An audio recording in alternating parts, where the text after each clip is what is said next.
This episode of the Better Every Shift podcast is sponsored by MagnaGrip. Eliminate diesel exhaust fumes from inside the fire station with a MagnaGrip exhaust removal system. Learn more at magnagrip.com.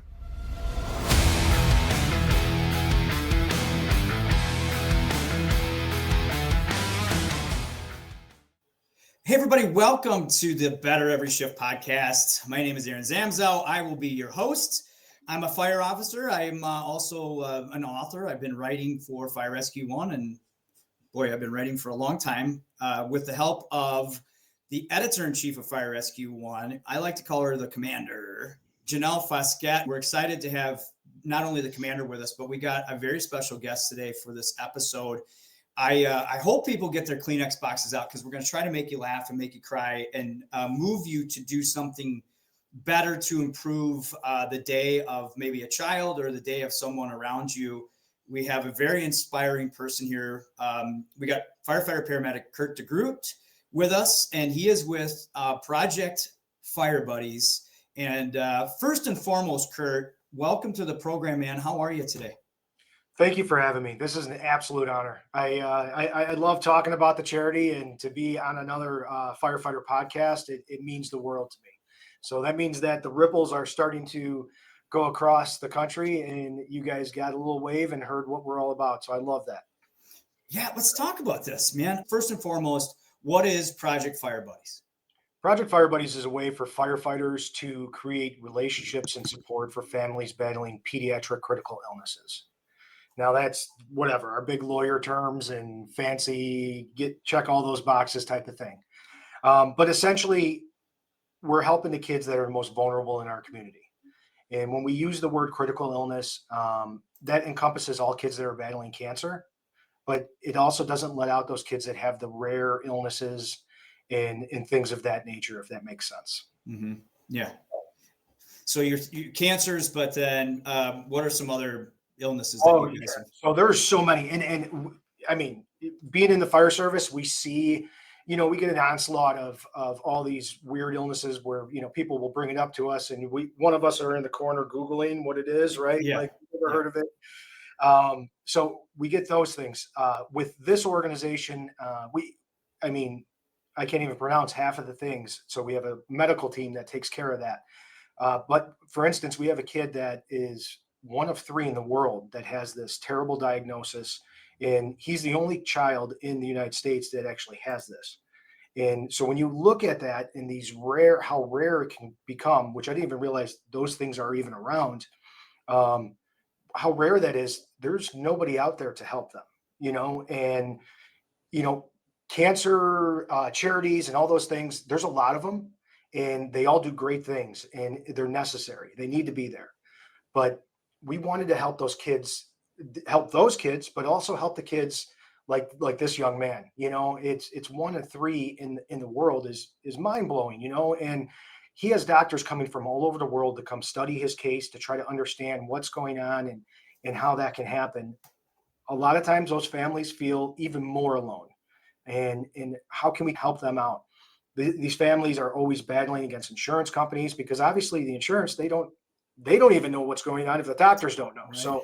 So there's a lot of uphill struggle, and if we can give them a couple more good days, we're down for it. Let's do it. Yeah, I love that.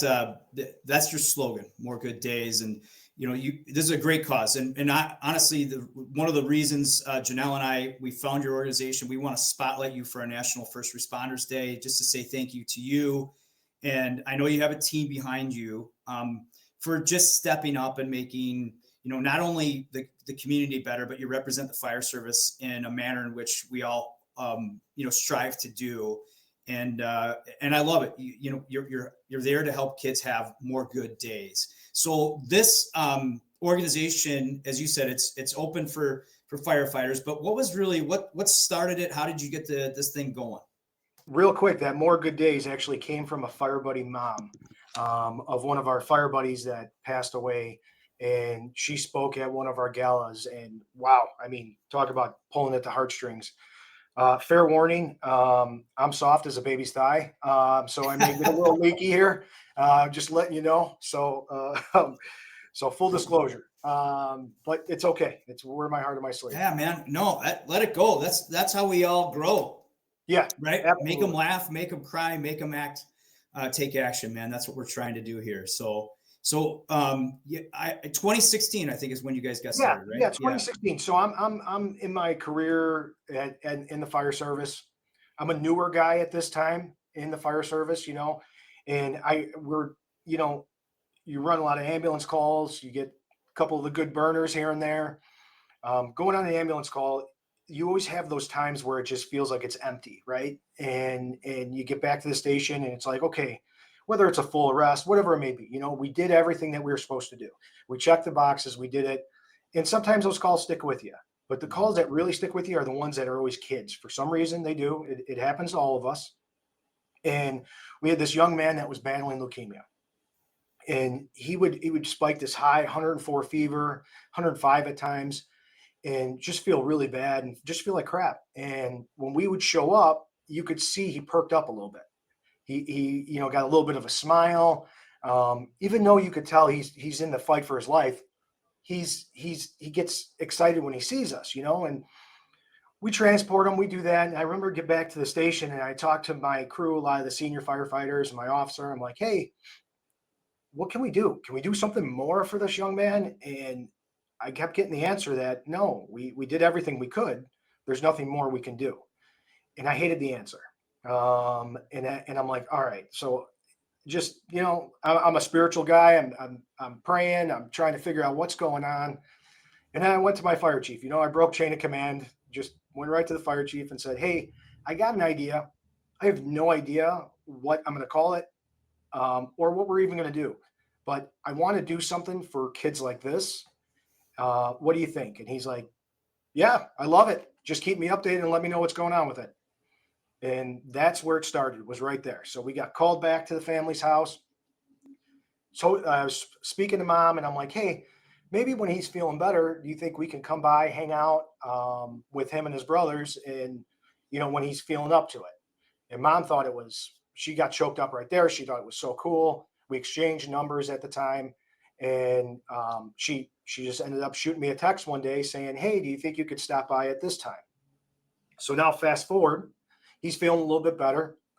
Mom actually told one of the neighborhood reporters that we were coming over there, which we didn't know about, which was a great thing. It was a blessing in disguise. So we show up. We're obnoxious. We're firefighters, right? So we turn the lights, sirens on, and we want to make the presence known. Pull on up. The kids come out. They're all excited, and they had an air hockey table. So we went in and we played air hockey, and they embarrassed all of us. So that was cool. And then, of course, we got embarrassed on air hockey, and then we went and got embarrassed on video games. Oh, man. Come on. I mean, normally air hockey, that's our generation. But I know. Quick reactions, right? We'll say the kids got quick reactions. Yeah. If it was skee ball, maybe, but all right. air pinball, hockey, skee ball. Okay. Yeah. So we had a great time, and the reporter was like documenting everything. And it wasn't called Project Fire Buddies then. It wasn't called anything. It was just doing something for a child in your community. Yeah. Well, naturally, it kind of blew up on social media, which is a positive thing. And then different families within the town started reaching out to the fire department. And they're like, hey, my child's battling this. My child's battling that. And we're like, okay, we got something here. So then we started visiting these other kids. So I think it was our third fire buddy where we were faced with our first kind of roadblock, maybe speed bump. We had a 17-year-old male. Fire trucks aren't cool to him anymore. Firefighters aren't that cool. He's 17. And this young man was battling bone cancer. He was a soccer star for the high school. His world was going to be soccer all day, going to college to play soccer. Like, his world was soccer nonstop. He got diagnosed with this bone cancer and he had to get his leg amputated. Oh. His world got turned completely upside down. So now it's like, what do we do? We got to do something. And I'm real big on throwing 100 darts at the wall and see which one sticks. So I reached out to the Chicago Fire soccer team and I'm like, told the story and explained what was going on. And they asked, well, what do you want us to do? What are you thinking? And, go big or go home all day. So I'm like, hey, put them on the field. Let them meet the players. let the family sit front row and give them the ultimate VIP experience you can think of.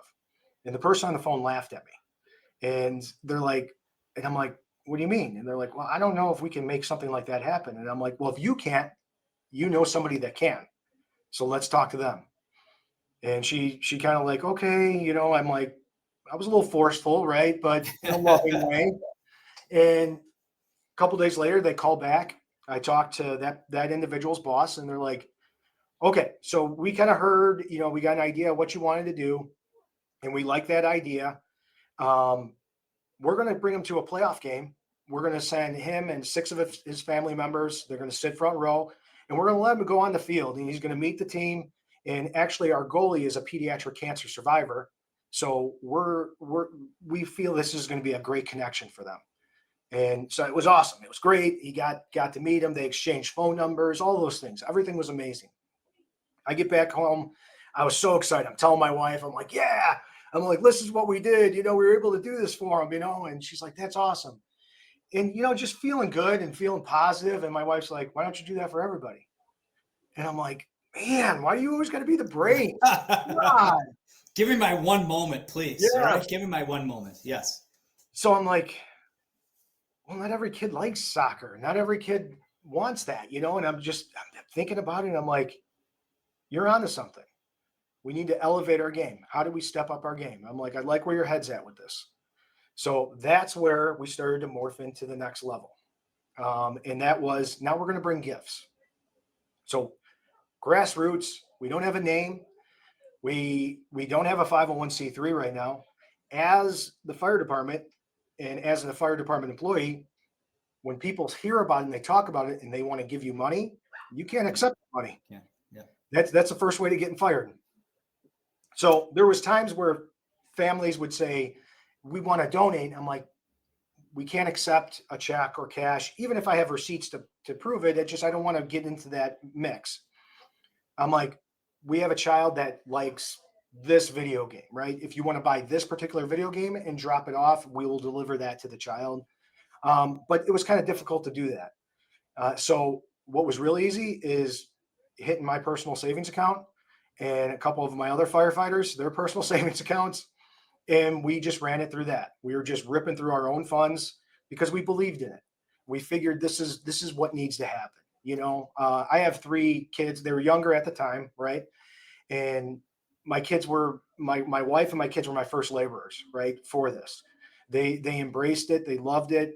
And it showed them some great value with the whole thing, you know, and it was a cool opportunity for them. And it was getting to the point to where, like, my kids for Christmas, they knew that they only get one gift because everything else is going to these kids, but they were involved in the deliveries and they saw where their potential gifts were going and they loved it. They embraced it, you know, and then I was able to manipulate my fellow shift mates and help them toss in their funds too, which whatever, they believed in it, they liked it, and they brought the power of Firehouse, right? Like the power of the Firehouse. And what, you're not, hey, this guy just gave 50. Why aren't you giving 50? Right? Like, yes, yeah. Yes, yep. Absolutely. Because then you got to turn it into a competitive nature, right? Mm-hmm. Right. And that in a manner that you are creating, a more positive environment, right? Like that pressure can be, positive and negative. In this case, it's really, really good. So, absolutely. And so the kids are involved, and the family's involved, your crew's involved. Then you went to the next step of like, hey, we got to create this charity then. So what's the next step there? Yeah. So the VP, the chief operating officer with Project Fire Buddies, his name's Ryan Ballard. He's my shift mate. Him and I have known each other for the last 20 years. He's one of my best friends. He's a great human, but we did other charity events together, fundraisers, things like that. My sister, I lost to cancer. She passed away. And then, different family friends of his that we would just kind of put our efforts together and work together in a very good environment. And Ryan's like the yin yang, right? He's good at what I'm not good at. I'm good at what he's not good at. And it works well. It's a good dynamic, whether he regrets it now or not, but I pulled him in into this, and had to use his skills and just how he just looks at things different than I do. I'm more of the marketing, like in your face. He's more reserved, and he's a brilliant guy. So got him in the mix, and we're like, okay, we need to do a 501c3. Both of us are reading up on this stuff, trying to understand the tax law, all those things, right? So doing all that. So I'm like, all right, this should be easy. Me, headstrong. I could do this. I'll put it all together. I'll do it all. I got no problem doing this. So I put together all the paperwork for the state of Illinois, and I send it off, and they're like, you should get an answer. On the sheet, it says 6 weeks, you'll get an answer.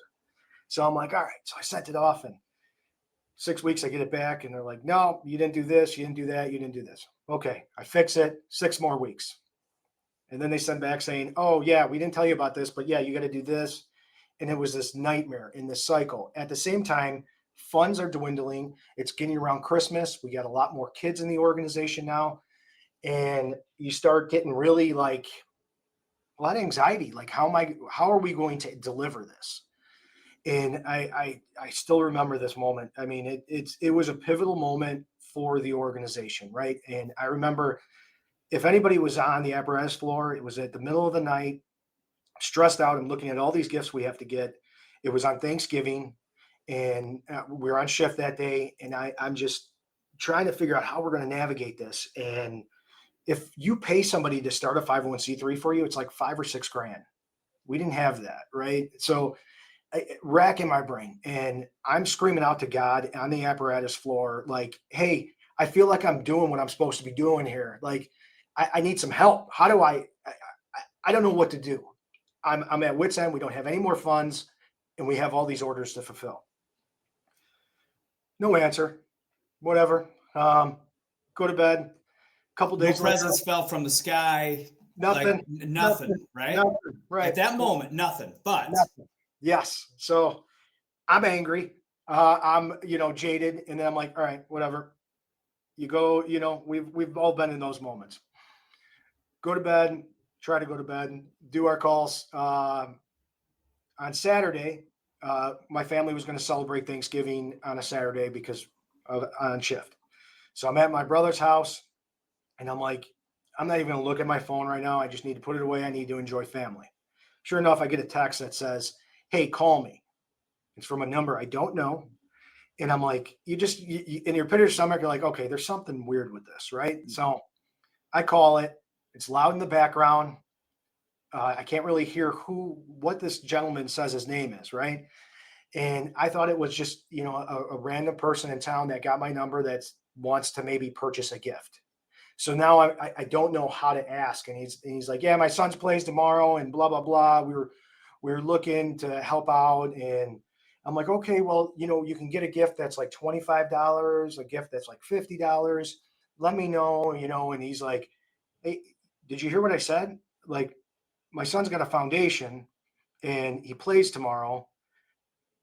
We're going to help you out. And I'm like, oh, and I'm like sitting back. I'm like, I'm sorry, what was your name?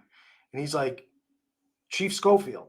So he's the fire chief in the neighboring town, and his son plays in the NFL, and he was a Super Bowl 50 champ, and his name's Michael Schofield. And he was on the Chargers, he was on the Broncos, he was on the Bears for a while, he was on the Panthers, and he's an offensive lineman, just a great human. And him and his wife, Kendall Coyne Schofield, she's an Olympic gold medalist on the USA women's hockey team, fastest woman on ice, those type of people. And I'm like, not to mention that I'm calling him bro, buddy, pal. Because you didn't know who it was. You're thinking it's somebody from the department, right? You're like, hey, I'm trying to what's up, bud? Yeah. Hey, how are you? Yeah. Yes. And I'm like, I'm sorry, Chief. I no disrespect. And he laughs and he's like, no. He's like, they're going to call you and we'll take care of it. We're going to help you out. We're going to take care of some things. So then Kendall calls my phone, which another like awe moment that you got an Olympic gold medalist calling your phone, right? And I acted normal like this, and I'm like, hey, she's asking all about it, and she loves it. And Michael was in San Diego, I think, at the time. She's like, we're gonna send us what the gifts that you need to get, and we're gonna come over to the firehouse. We'll meet you and we'll go over it. So sure enough, they show up with all of the gifts. They covered everything, right? And they pull up and they have their own organization called the Schofield Family Foundation. Great organization. So they helped us out. And they're asking, why I started it, why this happened, what kind of problems did you see, what kind of issues did you have? And of course, I bring up the 501c3 nonsense, right? And she goes, oh, well, my dad's a state's attorney. He set ours up. He could set yours up. And I'm like, okay. So I gave her all the information. He set it up. There was no 6 weeks for this guy. He knew exactly what to do, how to do it. And all the fees, she surprised us with our 501c3 stuff and said, you know what? I covered all the fees for you guys too. Wow. So me being mad at God after he didn't answer and no gifts fell out of the sky, they literally fell through the front of the bay doors. And all the answers were right there. So it was. Did you guys have a website or something set up, or how did they know to help you? Like just word of mouth? Social media. Social Really? media. Yeah, it was social media. It didn't even have like a social media set page yet. Like everything was so just organic, and they just heard from somebody else that saw it on social media that passed it along to them. So it was those are the outstanding cool moments of getting it started. Your story of starting this encompasses so many things. You said, hey, well, let's just get it done. Paperwork, not my specialty. I'll figure it out. And then also, right, when shit needs to get done, somebody who knows somebody, and stuff can happen. And in this case, it's started 2016. You all of a sudden have your 501c3. And take me through like the next couple of years. What was the next step to say, hey, this is really starting to take off? So after we get going, we got the 501c3, so that's good. There was another Oak Lawn, which is a larger local, couple of towns over from Oak Forest. They reached out and they saw what we were doing on social media, and they're like, hey, we'd love to chat. How can we get more involved? Right. So the vision was always for this to spread across the country. Right. But we also know that we have to get our roots strong and do everything the proper way to make these things happen. So they were reaching out. I had some conversation with, it was their PR guy that was with the union at the time. And he was a great guy. The vim and vigor, like, it was a younger version of myself, I felt like, and just the passion that this guy had. And I'm like, we need this guy. Like, this is huge, and this is the perfect guy and the perfect way that we can do our first chapter, right? And start that chapter. And it was actually kind of like a test subject, right? And to see how it is, fast forward, his name's Jeff Gorowski and he's part of our executive staff, but you knew right away that, and you could tell that in people, you see it and you know where their heart's at and what they want. And those top people you want to hold on to and you want to grab onto them. So we started to branch out to other chapters. It went seamlessly. Like, everything went simple. Now, obviously we had to do some research and try to reach out to different, lawyers and to understand what's the tax code, how to do it, and what's the best way to operate. And at first it was, okay, we're going to have this chapter. They will have their budget. This chapter will have their budget and things like that. But then you start foreseeing that as soon as you expand, that's a lot of hands in the cookie jar.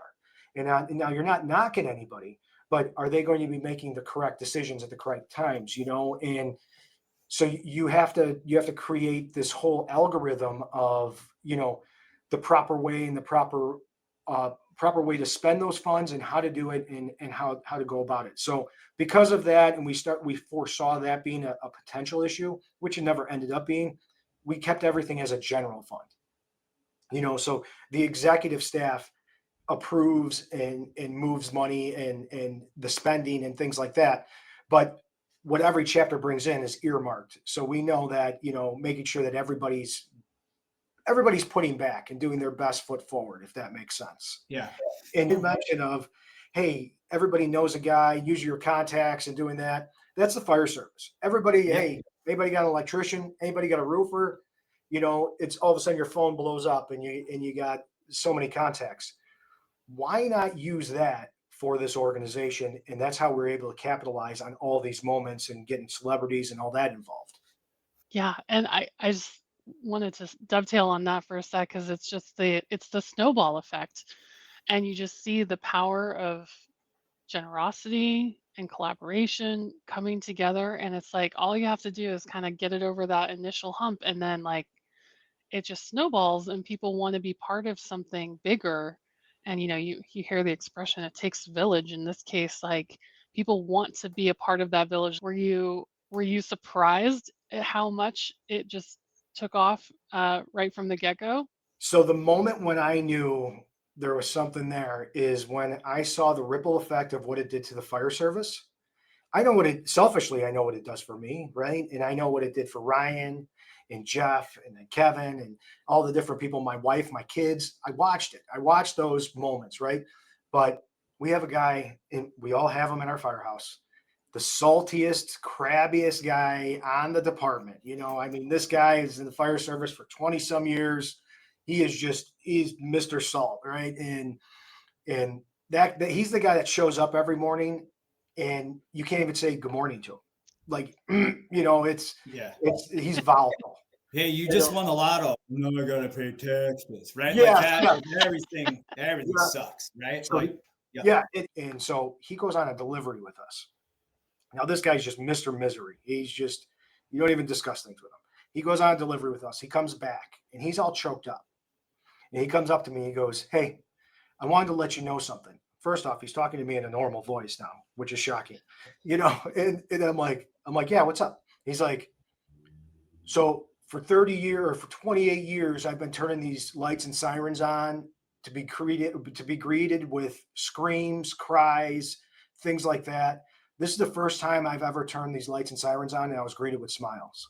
He's like, "This is the greatest thing I've ever been a part of. And I hope this doesn't ever slow down."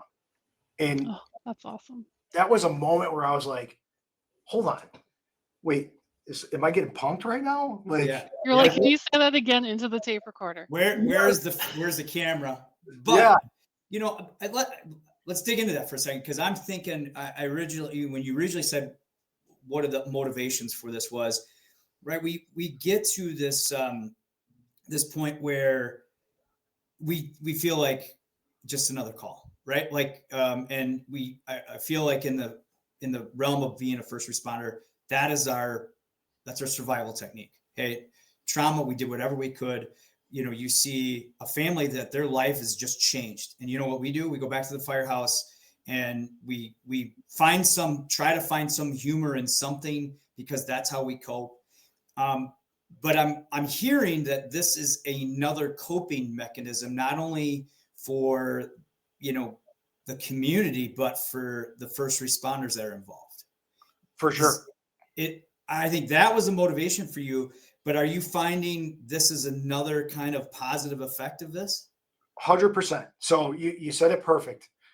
We all get into the fire service because we think things are going to happen like X, Y, and Z until we show up, right? We're going to be the hero running through the burning building and saving all these people and doing this and doing that. And we're going to help people when they're most in need. When we get into the fire service, then we realize, okay, it's not all glitz and glamour. It's not, we don't get all those burners that we thought. We're going to be helping old people after they soil themselves and help them to keep their dignity. We're going to help, unfortunately the drunks and the punks, right? And you're going to assist them in their daily life, right? And go through it. You're going to be called all these different names and people are going to attack you and do all those things. And you smile, nod, and keep moving forward. When we're able to actually, I feel like Project Fire Buddies is the fire service. That's our job. It's to help the most vulnerable in the most important time. And that's what we're doing. And we have control of it. Like, that's the beautiful thing, is that we could schedule this out. And when we get a new chapter and they may not have a kid yet, because in that area, they don't know about it yet, or it hasn't been spread just yet. The conversations happens every time when I have every family that I bring to a new chapter, and I talk to them like, "Hey, so-and-so, hey, you guys got a fire buddy." Every response is, "Yeah, oh wait, should I not be happy about this? And Yeah. I'm like, hey, we're not going to cure cancer. We're not going to stop it. Right. Or whatever's going on. Let's be happy that we found that child. But they get so excited. And then after their first visit, my phone blows up with it. And it's the greatest thing. They're like, I feel so good about this. This was an awesome experience. This is so awesome. I love being a part of it. Thank you for letting us become a chapter. Right. And when you see that, it's not me, right? I didn't do anything. They did it. They're out there. They did everything. I didn't do anything, right? It's all them. They're the boots on the ground, but they're feeling good. And now they got more vim and vigor with the fire service, where I hear from the guys and gals that they look forward to Fire Buddy delivery days when they're going on shift, and why is that? Well, they're doing good, but it also refills their cup, and it's like, we're all helpers. We're supposed to be helpers. We want to help. Well, now this gives us a way to do it. And we get to do it really cool, like, hey, here's your favorite celebrity, or hey, here's this PS5 or whatever it is in all these games and controllers and stuff like that, and it's awesome. When you work for a city or a town, you can't go and say, hey, can I have $1,000 from the budget to go buy gifts? That doesn't happen, right? That's impossible. Breathing in diesel exhaust fumes is like walking into a fire without a mask. Protect yourself with MagnaGrip, the easiest, most reliable exhaust removal system that features a true 100% seal to eliminate diesel exhaust fumes in a snap. Visit magnagrip.com to download MagnaGrip's free grant guide with expert tips to solidify a grant for essential safety equipment, such as MagnaGrip's exhaust removal systems. That's magnagrip.com to download the free guide. Well, and I love how you said you can schedule it. You can schedule your positivity and you can control it. I think we naturally think about the kids, which is the people who are being served in this situation, but I love how much it's also helping and affecting the firefighters who are involved as well. It's really fantastic, because you're right, there's a mental health crisis in the fire service right now, and to be able to help refill the cup, as you say, this is another way to do it, and that's so wonderful. You've gotten a lot of support too. Your website has some familiar faces. Tell me a little bit about how surprised you were that you're getting, not only from the fire side, but from, you get some celebrities, some sports people that are taking note. Give us some stories here about how you've gotten some of the celebrities involved. So that, again, it's who knows a guy that knows a guy that knows a gal that knows this, that how do we figure that out? Right. Another one of my great friends, he's also our lawyer. He's one of our board of directors. So this guy, his name's Rick Murphy. He's amazing guy. He rubs elbows with different people, right? Just because he's a top 40 lawyer in the country. Yeah. But he's like Janelle of the fire service. She rubs some elbows with a lot of top people, man. I'm telling you. I was just going to say, it sounds like Zam. Like, I literally was right about to say that. You're crazy, man. Yeah. So I reached out to him, and Rick is, as much as he's that, upper echelon type of person, and he's just a bulldog, but he is still, he remembers where he came from. He's a Chicago Southsider, just worked his butt off to get where he's at. And the guy is just, he's an A-list personality, right? So I talked to him and I'm like, hey, we need to get some star power. And the story was, we got this young man, and it's a heartbreaking story. So he's diagnosed with DIPG. DIPG is a rare brain cancer. Now, fast forward, we've had about 5 or 6 kids in the organization that have been diagnosed with this. When you're diagnosed with DIPG, you have a 0% chance to live past a year. It's a death sentence when these kids get it. There's nothing they can do. All they do is prolong and to give them a little more time, right? Which is crucial. So we got this young man in town, and I know that his dad, he always wanted to go to a Bulls game. He wanted to go to a Blackhawks game with dad. This young man's 8 years old, and parents are a great family. They just were working to support their family, and time gets away from you, right? You go to the school events, you go to these different things, but he wanted to go to a Bulls game and a Blackhawks game. And how do we make it cooler? We could always buy tickets for these things, but how do we make it cooler? So I called my buddy Rick. I'm like, hey, trying to get a hold of the Blackhawks. Do you know anybody in the Blackhawks where I could kind of streamline this and make it a little bit better? He goes, oh yeah, actually, I'm good friends with Brent Sopel, who's a 2010 Stanley Cup champion. And he's like, let me reach out to him. 15 minutes later, Brent calls my phone. And now another moment, like Kendall Coyne, my hand shaking, right? I got 2010 Stanley Cup champ talking to me. I'm not a hockey fan. I've never been a hockey fan. I'll never claim to be a hockey fan, but it's still pretty cool, right? He was on all the Stanley Cup teams. So I'm talking to Brent. He's asking, why did you start this? And the normal questions, and he's like, I love this. He goes, okay, let me reach out to my contacts and see what we can make happen. So Brent was able to set it up to where this young man and his family were able to go to a Blackhawks game. They got to sit on the glass. Afterwards, they got to go to the locker room. Duncan Keith was their personal assistant for the day. And he got to go down and meet all the players, hang out in the locker room, and just have this outstanding, situation. And obviously this friendship with Brent just kept flourishing. Now, Brent has his own charity, which is the Brent Sopel Foundation, which is for dyslexia.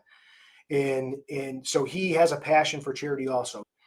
So we build on that, and I'm like, hey, we need to get our name out there and stuff like that.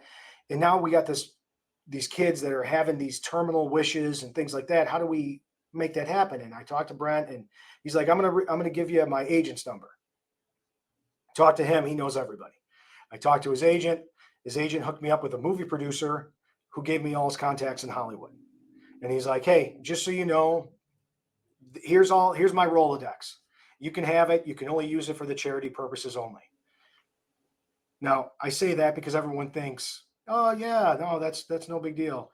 I have to say that because my kids are terrible humans and they have asked, right? Like, well, I failed as a father, clearly. But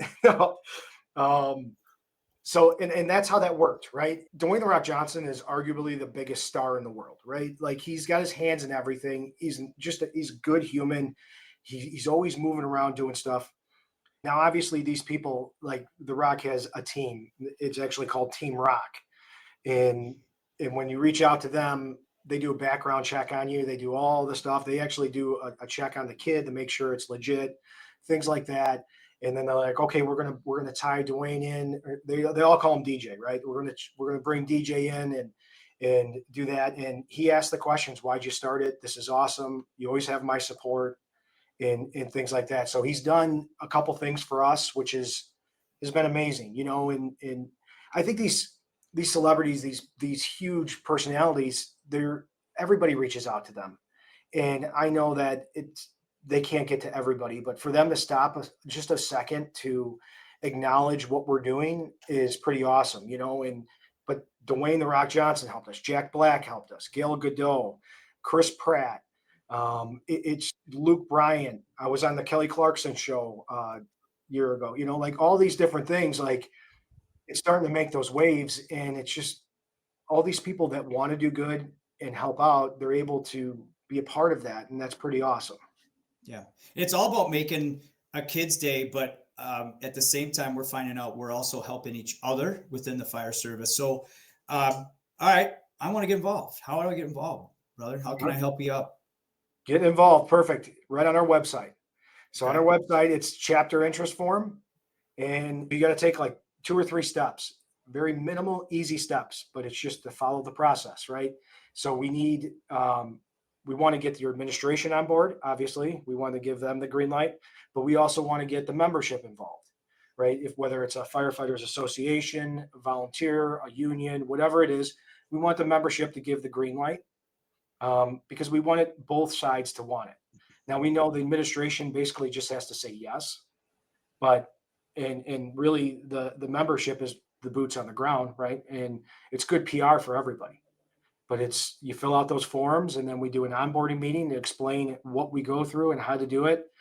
And our Cicero chapter guy actually broke it down as easy as possible for us. He goes, all right, so let me get this straight. basically you guys take all the shit work and we get to be the heroes on camera, right? And I'm like, yeah, that's kind of what it is. He's like, all right, this is awesome. I like it. What's the And you time got commitment? What is Yeah. involved for a typical chapter? Yeah. So when we have a kid that's diagnosed, now the one thing that changes us from, that's a loaded question, but the one thing that changes us from like your traditional charities, right? And let me just say this, I'm not knocking any charities out there. They all do good things, right? They all got their ideas and they need to be there for that reason. But 95% of charities will fundraise, write a check, and then they're done. Now, obviously, they have people to research to make sure they're writing the check to the correct people, and they have tax people, they have lawyers, they have all that. I know it takes a big team, but it's usually a one and done, they're done. Us, it takes a lot of time management because when we're with these kids, we're not a one and done. We're with these kids for the duration. And that's the one big thing that I want to make sure that comes across when we bring on a new chapter.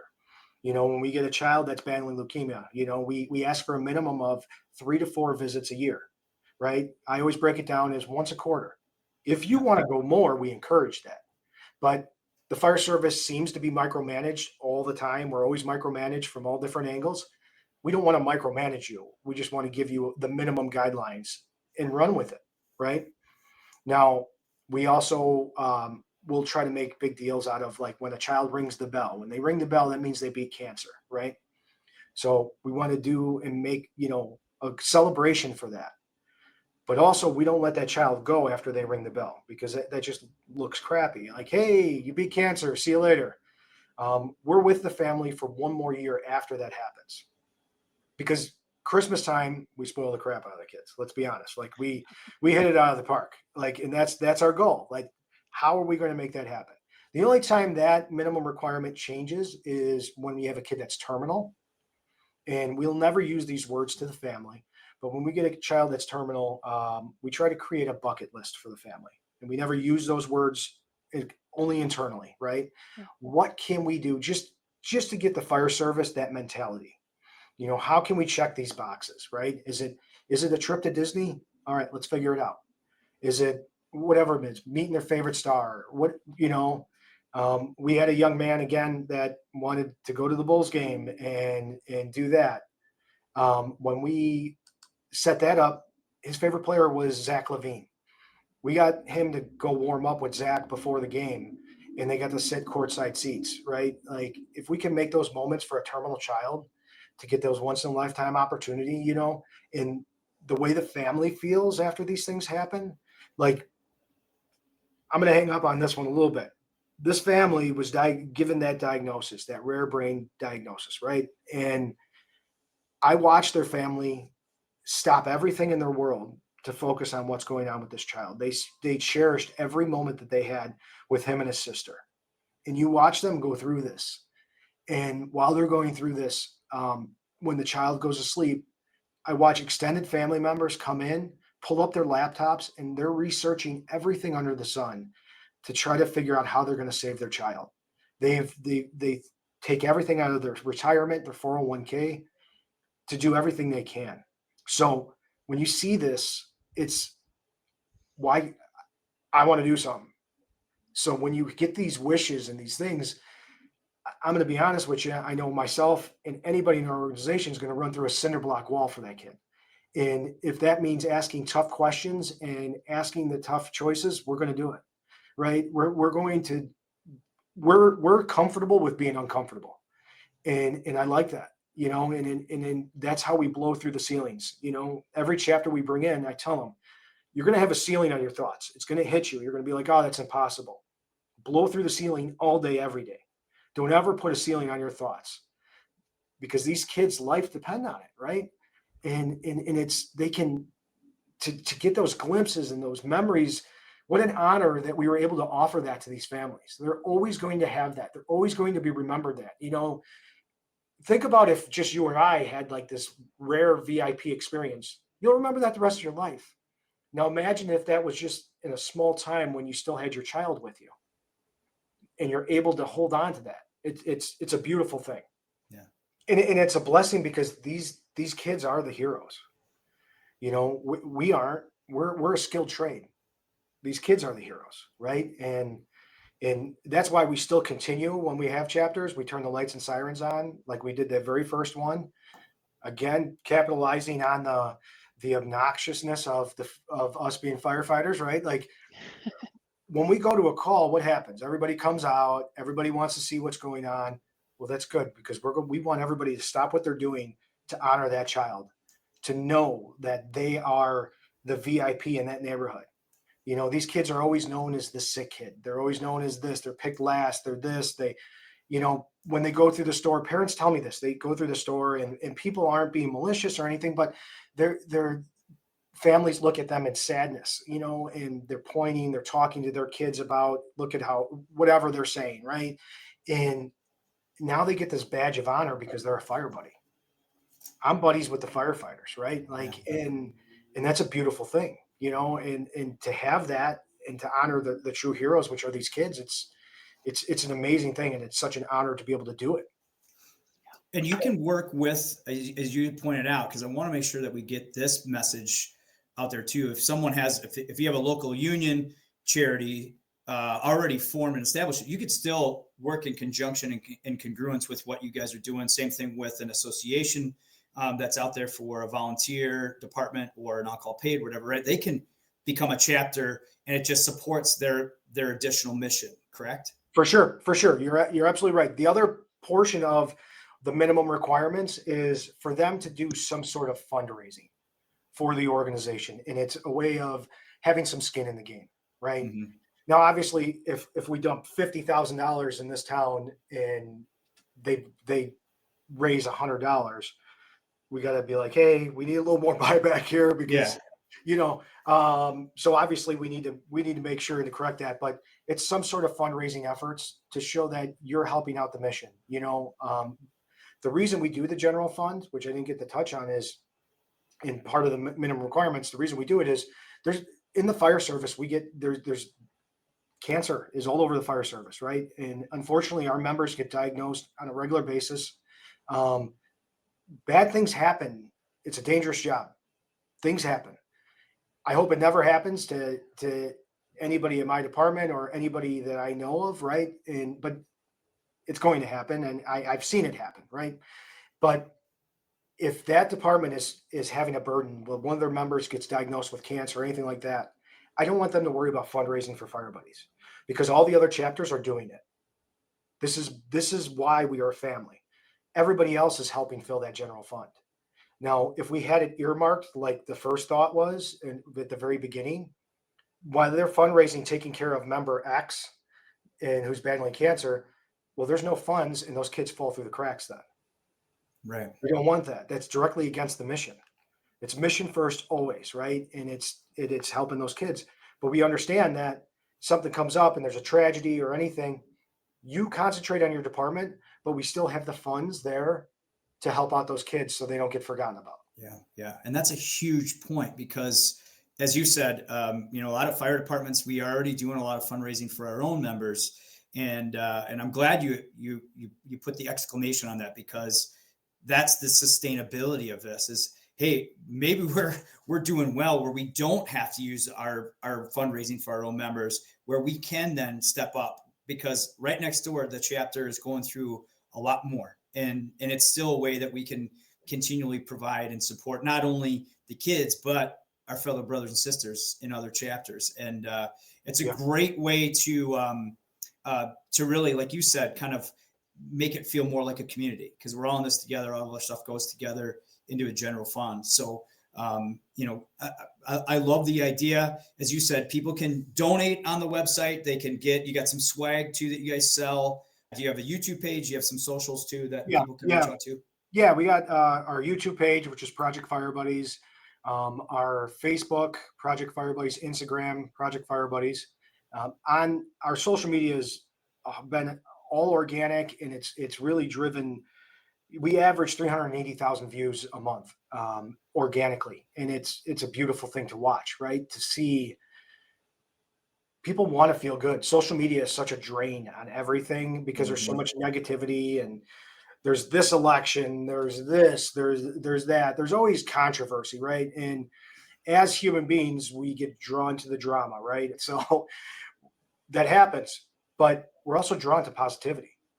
And when you see the good, you feel good, and it's the same thing. The dopamine gets released in your brain when you see that, and it's the same thing like working out. Like when you start doing that, you feel good. It feels good to do good. And if we can keep shoving that down people's throat, it's a beautiful thing. Yeah. And we'll include the video in our show notes online. We'll include links for people who want to learn more and get involved. You have over 100 chapters, is that right? Is the ultimate goal to have chapters in every single state? So right now we got chapters in 20% of the U.S. Our goal is to hit U.S. across the board. But we've also had places reach out to us. New Zealand reached out, Germany reached out, Mexico reached out. That's international. Canada reached out. So we are still navigating that to see how that works. I want to make sure our roots are strong in the U.S. because once we cross the border, now we got different tax codes and all that stuff. So we'll navigate it and we'll do it. But yes, it's going to be nationally across the U.S. for sure. That's great. So what's the ultimate goal? If we're talking to you a year from now, give me something that you'd be like, hey, I'm super proud we got this going on. So I'll be honest, it's go big or go home. I want to have a chapter at minimum in all 50 states. We want to check those boxes, and then we got to fill out those states, right? And that's what we see. We see one chapter starts, and we'll get the next one, the neighboring one. We're chatty, right? Like fire service is chatty. We all talk. We're sitting at the table.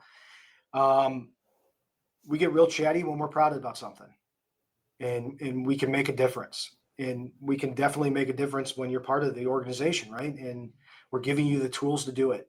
It's so seamless of how we have an app that's just for internal use, that every chapter gets their app and they open up the app, and then it has all the different things that they may need. You can request swag for your chapter, or if you want to sell our swag in an open house, you can put in the gift orders for a fire buddy. We'll order it all, and it's all going to get delivered to your house. It's all going to be there. You can upload the pictures from your social media visit, all those things, and that will all be posted, and it will all be taken care of on the back end. We want to keep the work minimal for our chapters to concentrate on the mission, and the unsexy stuff we'll take care of. Mm-hmm. Brother, this is awesome. I hope people understand a little bit more, not only about your organization, but how giving really, really equals receiving in the case of the fire buddies. So props to you, your organization, and all your efforts. To bring everything back home, though, I got to ask, how has this whole thing made you better? Oh my God. So most of us got side gigs, right? I was a union sprinkler fitter on my days off. So I was a project manager and did all this.